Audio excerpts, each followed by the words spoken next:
Hi, this video, the Labour Party, and actually all of Parliament really, anybody who considers themselves a civilised human being.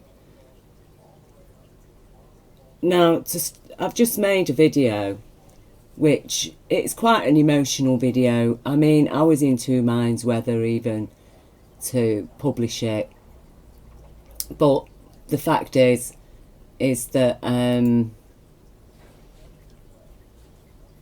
some things need to be said, and I needed to let that passion out, and I need to do it publicly.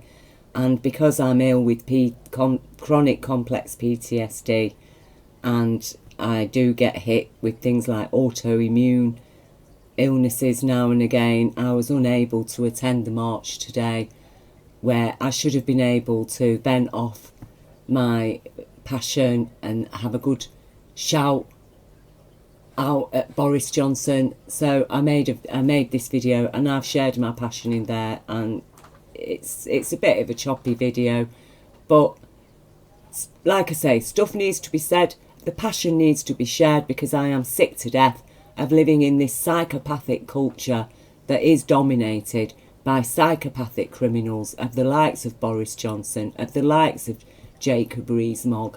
I have to sit and listen to their filth calmly presented to me by the BBC and other news channels, the regular news media. You know, The Guardian has actually given about the best, fairest, most balanced coverage, and even they leave a lot to be desired as far as myself and many other British citizens are concerned. And we can see, as you know, today, perhaps nearly 2 million people were in London marching to express their concerns about what is going on. We want to stay in the EU, okay?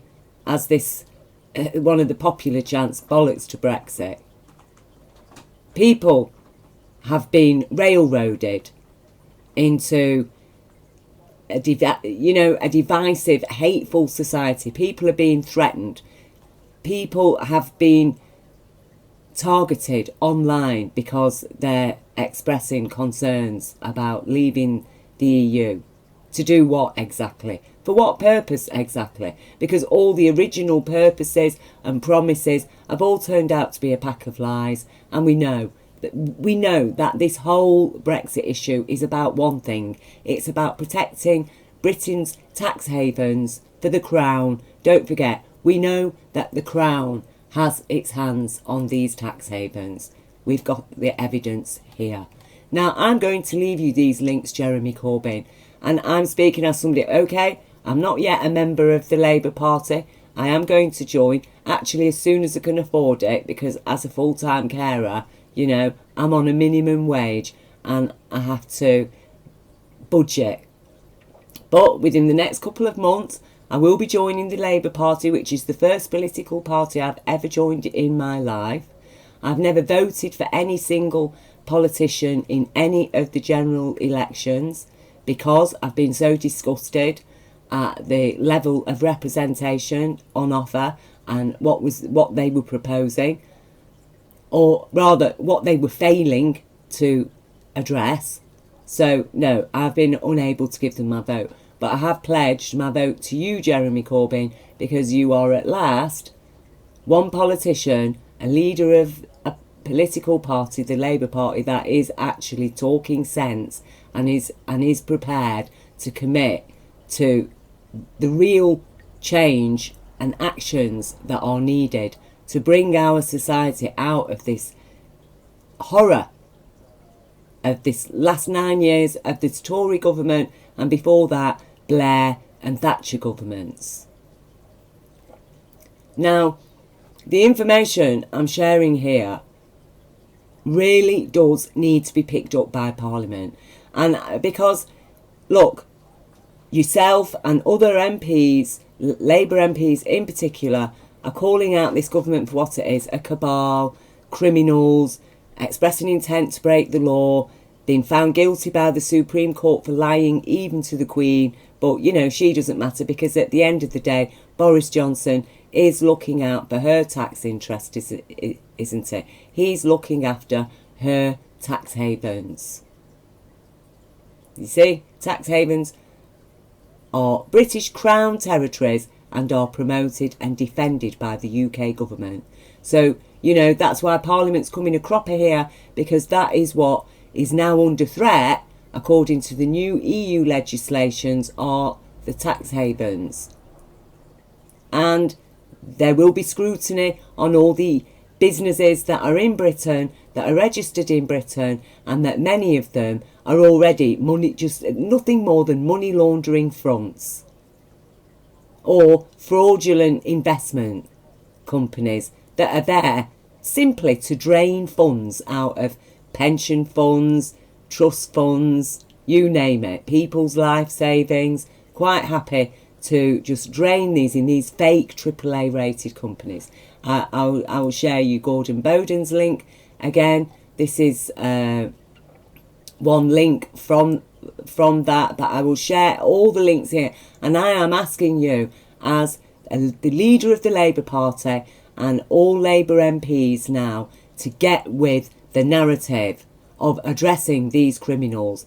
Never mind their narratives of Brexit and the ins and outs of their packs of lies, and how they want to turn Britain into a tax haven, and how it's going to be a wonderful thing, and how they can just scrap our human rights and scrap our workers' rights, and, you know, not even be committed to provide food for people, you know, leave that to charities. Maybe the schools will feed families instead.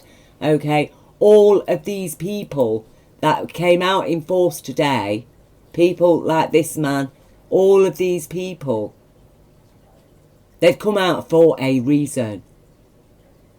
And many of them duped, who know without a shadow of a doubt that they were duped into voting for something that was against their interests. And that is a very serious issue when democracy has been subverted by criminals to such a degree.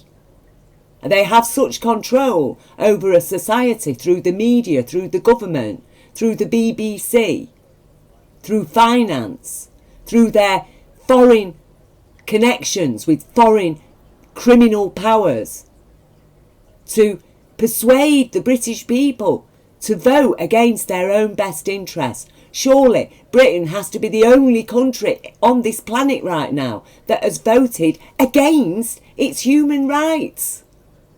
How does that happen? Is it because the British people are stupid? No, it's because the British people were cajoled and persuaded to believe, to have faith in a system that has been fundamentally operating against us since Thatcher. And all there supported by the criminal media, the BBC especially. That the BBC could dare even to have a woman on Question Time saying, you know, we voted Leave, we want Brexit done. For what? For what? What were we leaving? Rule by Brussels. Well, Brussels obviously doesn't rule us, does it? You know that. Every single MP in Parliament knows that. But you're still talking with these narratives. Now, I highly commend everything that Labour has done, especially, and the Green Party, and even some Tory MPs who've come out and tried to put a stop to this nonsense. But we're still not out of the woods. And at the end of the day, the whole thing of it is a highly orchestrated plot. It's a plot. It's been a terrorist attack against our nation. This terrorist attack began as soon as Cameron took office. That terrorist attack began. It began against the sick and the disabled, the unemployed, the children, the students, the young people, the elderly. Attack, attack, attack. 130,000 people have died on your watch. All you MPs in Parliament today, those people have died. They've died in misery. They've died in despair. They've died in depression. They've died in isolation and loneliness. And nobody talking about it, really, at all. But we've all been talking about how we've got to leave the EU. It's a desperate situation, isn't it? For these rich people, these ultra-rich people that want to hold on to their elitist powers, their elitist wealth, their actually criminal gained wealth. And so I am asking you now, Jeremy Corbyn and the Labour Party, when are you going to start asking questions about what David Cameron was involved in the 1980s, and how much money were pilfered out of public funds to go directly into the Tory party pockets, and how information related to nuclear weapons was then used to justify war in Iraq, to feed false information to Tony Blair, telling him that, Saddam Hussein's got these nuclear weapons. We know he's got them because, it's all a bit sordid, really. It's all got to be top secret because, we've got to protect Lady Thatcher because, it'd be dreadful if the public got to know about it. But actually, it turns out that her, along with Zionist Israel and fascist far-right military extremists in America, they were manufacturing they manufactured 10 illegal nuclear weapons in apartheid South Africa. And then when they realised Mandela was coming to power, she sent David Cameron in there to get these weapons back. 6 of them apparently went to America. 3 of them were sold to Britain, apparently. Britain bought them, except they never came to Britain. They got stored in the Middle East somewhere. Apparently, 3 of them went missing. But the money that they got from the public purse buying these weapons, 17.8 million of it and a few million more ended up in the Tory party accounts and key members of the Tory party's accounts. We need to be asking these questions. Never mind going, keeping on with the narrative that they've now picked up years and years later as they've continued with the crimes and continue to profit from the crimes to the extent, he ultimately ends up as Prime Minister to deliver the horror of austerity while he sits there on his golden throne eating off his golden plates talking about permanent austerity for the British people when was that, 2013?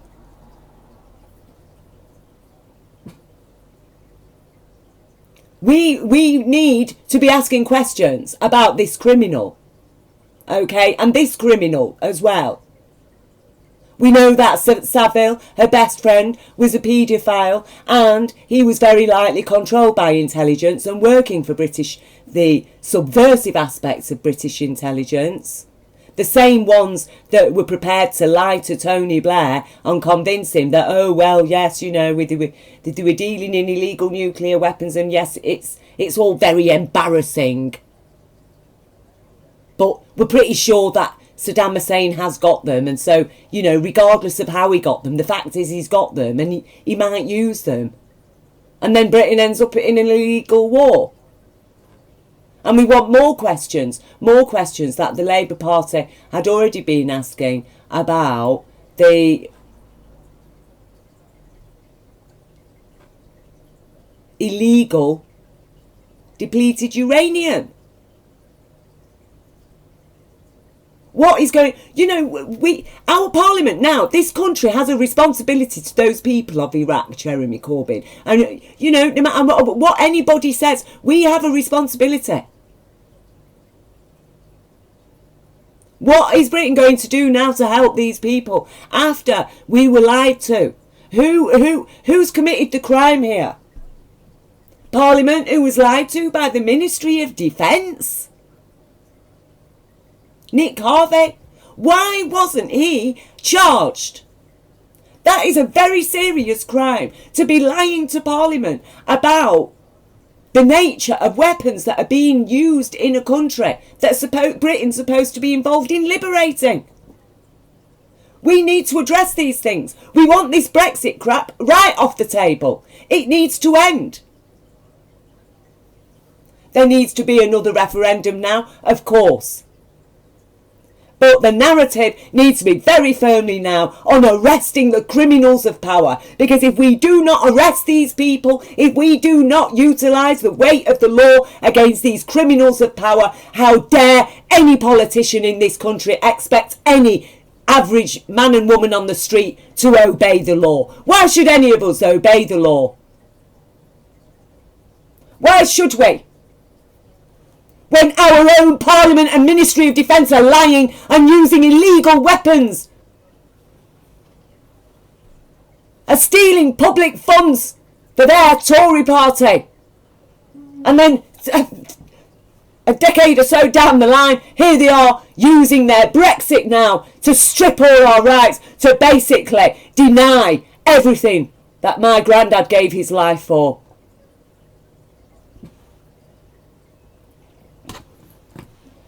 I'm awake. I've been awake for 27 years, okay?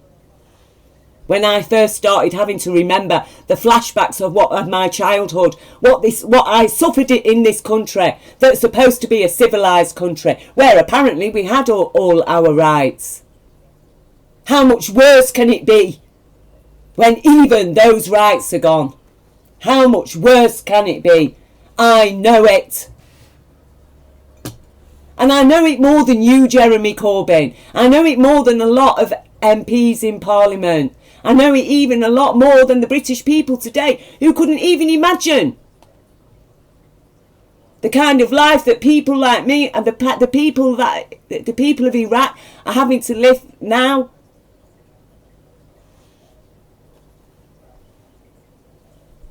This is extremely serious. And this whole plan to turn Britain into a tax haven. Nobody's talking about it. You're not talking about it. You are just sticking to Boris Johnson's narrative. It's time to start creating your own narrative. Let him work on your narrative. Talk about the crimes. Ask questions about this tax haven business and what it really means. Insist that the BBC talk about it. Why are you allowing the BBC and the Tories to control the narrative? It's time to pick up the narrative. It is time to stand up for our rights. And part of standing up for our rights is holding criminals to account and bringing them to trial. And why have they been able to get away with this terrorist attack against Britain? To what? To protect their tax havens. That is not what Britain was about. This is a usurpation. After World War II, Britain is for the people.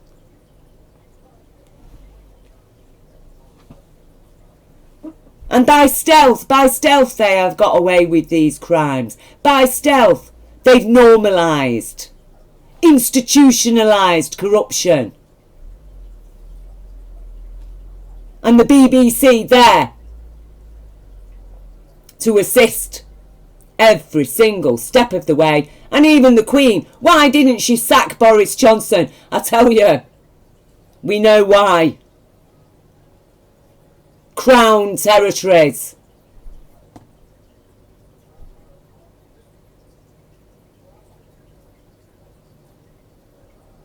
It is outrageous. It is outrageous that even Parliament could even accept this Brexit vote in the first place. Who would have dumped that? How did it get through?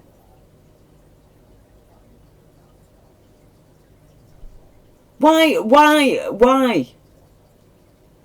aren't you asking the questions? How many people in Parliament are right now under coercion and threat? Because actually they're criminals. Or they've got dirty secrets that they don't want to be exposed. Because, you know, that's one of the things that's exposed here. It's like, oh no, you know, that's all conspiracy theory. Of course they don't do things like that, you know. But we know that they do. Catherine Gunn's right there, isn't she? Explaining about how British intelligence were contacted by America asking if they can help find a bit of dirt on UN officials in order for leverage to get them to back invasion of Iraq.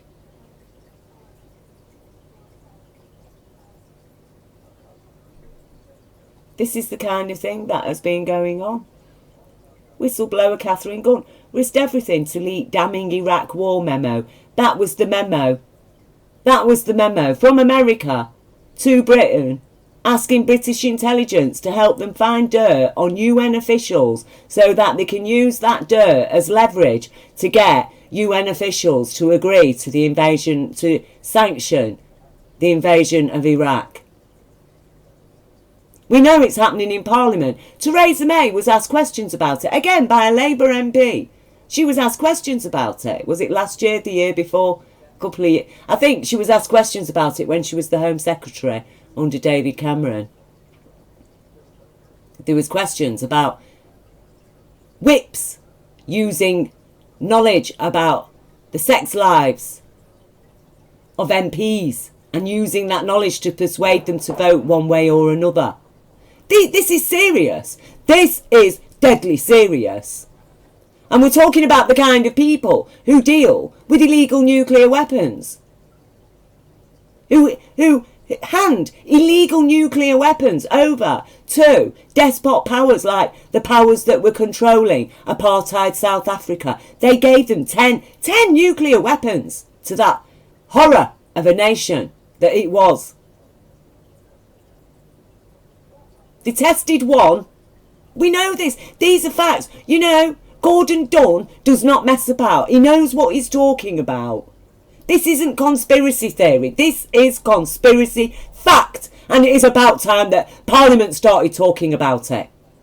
It is about time that Parliament started asking questions about this money that was stolen from the public purse and her involvement, not just in covering up terrible crimes committed against children by organised, high-profile child abusers,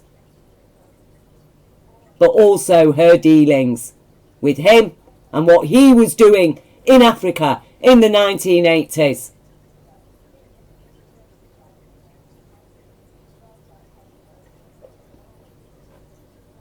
£17.8 million for your party funds.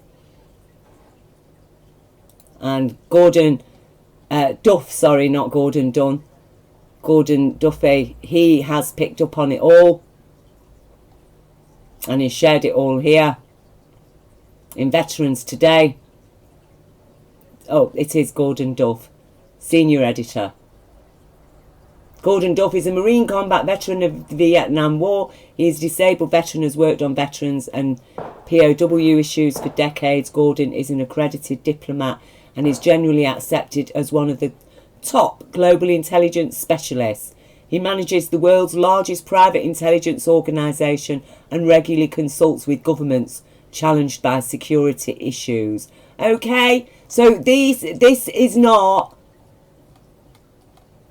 a conspiracy theory. Gordon Duff doesn't mess about. He doesn't print stuff that has got no substance to it.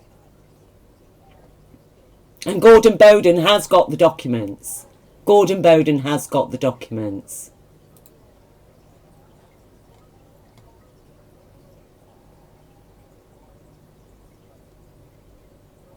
Dr. David Kelly ended up dead. We need to end this. This isn't something that can be ignored. And I'll tell you something. The Labour Party, nobody's ever going to get into number 10. Right, until we address these crimes, because this is the level of criminality we are dealing with, and I expect them to do whatever they can, right, to get their Brexit. They will do whatever they can, even if that means sparking even civil war in Britain. They will do it. The only way to stop them is to start holding them to account for their crimes now, to confront them with the bloody evidence. Because let's face it, people are being confronted on the street with the evidence that they're 5 minutes late to sign on, and then suddenly they've got no money, no income, they're on a sanction, they're homeless, the family's broken up, perhaps they lose their children. Right? That's the reality that we're having to live in under these criminals, and it is about time that they were held to account, because I am finding it intolerable to live in this country being governed by such evil people.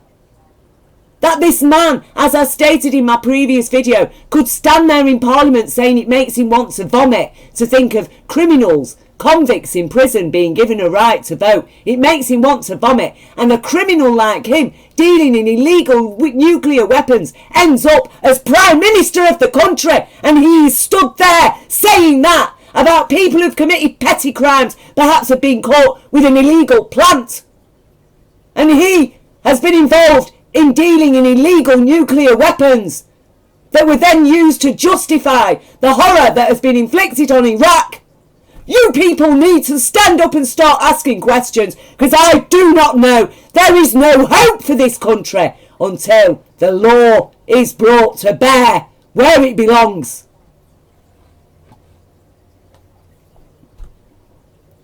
It is time to open up the debate. It is time to get this on track, the narrative on the right tracks. This Brexit is a terrorist plot, and it does involve evil foreign fascist powers.